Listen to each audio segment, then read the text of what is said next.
Ever since the Enlightenment, we've treated self-knowledge as the ultimate virtue. The ancient maxim, know thyself, feels like practical advice. If you want to survive and thrive, you need a clear, objective grip on reality, both inside and out. But human biology tells a very different story. Your conscious mind routinely hallucinates its own control.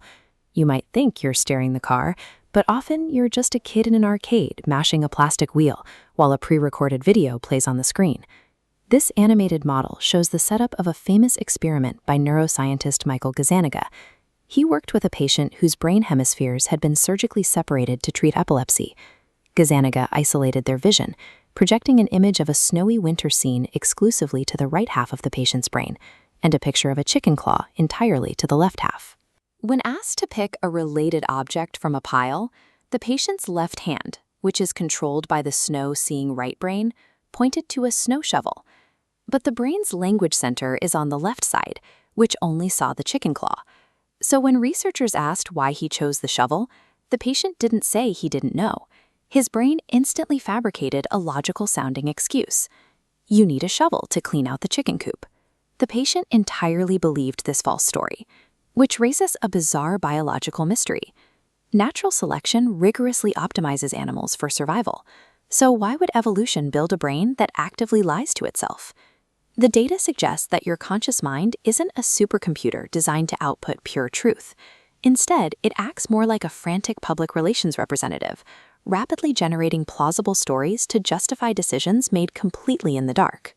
To understand why we lie to ourselves, we have to look at the rest of the natural world, where deception is a standard survival strategy. Take the owl butterfly. Its wing pattern perfectly mimics the eye of a much larger predator. It completely exploits the visual systems of the birds trying to eat it. But animals evolve in arms races. As physical deception gets more subtle, the ability to detect liars gets sharper. Evolutionary biologists Robert Trivers and Richard Alexander proposed that in complex social groups like humans, knowing you are lying is dangerous. Conscious guilt or anxiety creates physical tells, micro-expressions or nervous habits that betray your true motives to the group. Their conclusion is startling. The most effective way to beat a lie detector is to genuinely believe the lie.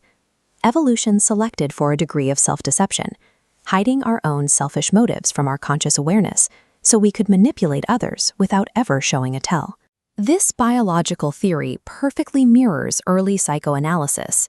Sigmund Freud built his career on the idea that the unconscious mind is a locked vault, designed specifically to suppress dark, socially unacceptable urges.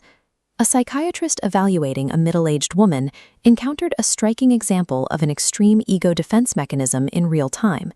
She presented with a right arm that had been entirely paralyzed for 3 months. Sensation was fully intact, her reflexes were normal, and the neurologists could find absolutely nothing physically wrong with her. During the interview, she refused to discuss her philandering husband. But when the doctor asked what she would do if her arm were miraculously cured, her supposedly paralyzed right fist shot up into the air and came down in a sharp stabbing motion. "I guess I'd just put a knife through his back," she said. When the doctor pointed out that she had just moved her arm, she completely denied it. Her mind had constructed a physical paralysis to block a catastrophic impulse. Repression acts as a Machiavellian censor. It serves as an evolutionary safeguard, protecting our social standing by keeping our most destructive urges hidden entirely from our own awareness. It's easy to view this internal censor as a flaw in human cognition, but look at what happens to a human being when that mechanism actually breaks down. We often think of obsessive-compulsive disorder as a quirk about cleanliness or organization. Clinically, OCD is a severe, agonizing deficit in the mind's ability to repress thoughts. Patients with OCD suffer from a hyper-awareness of deeply intrusive, hostile wishes that normal brains effortlessly filter out. A completely ordinary commute can be interrupted by an overwhelming, vivid fear that they might suddenly swerve their car directly into oncoming traffic. This brain cross-section shows the biological root of that terror. People with OCD often have a smaller, inflamed caudate nucleus. The physical hardware responsible for tucking away unwanted thoughts is damaged. Because the sensor is broken, the brain can never assure itself that a horrible outcome was prevented.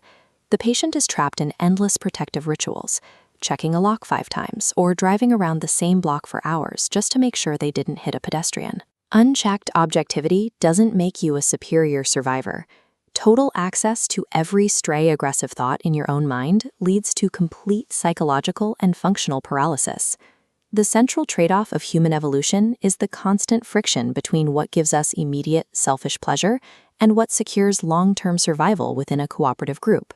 The unconscious mind manages this friction through selective blindness. It actively prevents us from acting on or even recognizing every petty resentment, illicit desire, or flash of envy that crosses our neurons. If every person walking through a crowded intersection were acutely aware of every selfish impulse they harbored toward the strangers around them, human relationships would collapse. Mutual self-deception is the invisible bedrock of community.